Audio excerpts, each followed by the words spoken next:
Speak with Asu, The 40 Rules of Love, Part 1, The Beginning of Change.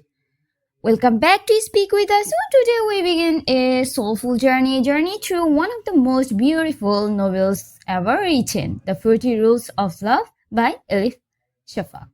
This story is not only about love between people, it's about the love that connects us to life, to the universe, and to the divine.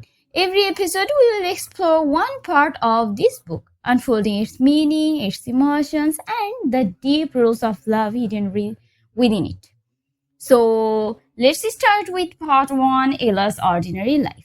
Ella Rubinstein, a 40 years old woman married with children, living in a quiet house filled with routine. Her life looked perfect from the outside: a caring husband, a warm home, and no financial struggle. But deep inside, she feels empty. Every day feels like a repetition of the last.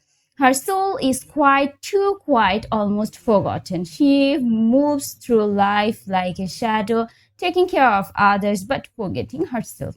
Then one day everything changed. Ella gets a job as a reader for a library agency. Her first assignment to review a manuscript titled Sweet Blasphemy, a story about the 13th century poet Rumi and his meeting with the wandering dervish Shams of Tabriz.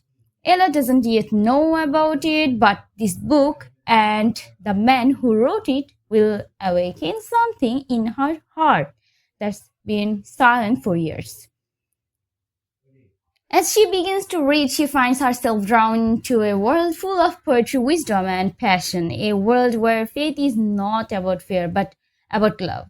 The story inside the book introduces her to Shams, a mysterious man who believes that every soul deserves to experience divine love, not through ritual but through the heart. And slowly, through this story, Ella begins to question her own life. Is love only what we give to others?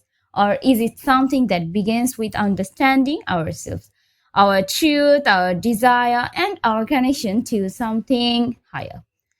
So this first part of the 40 Rules of Love reminds us of something powerful, that sometimes life waits quiet for us to wake up. We go through our routines, studying, working, taking care of people, and we forget that there's a part of us that longs for meaning.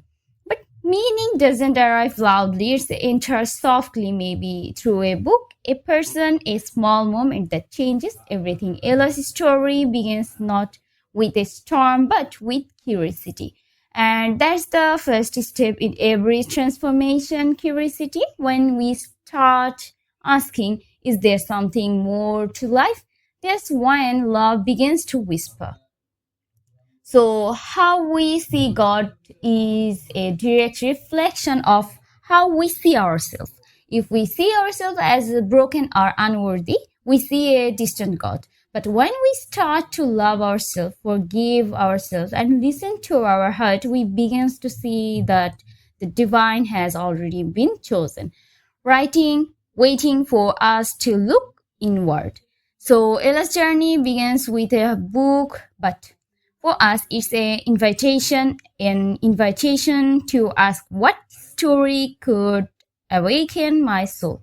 What truth have I been too afraid to see?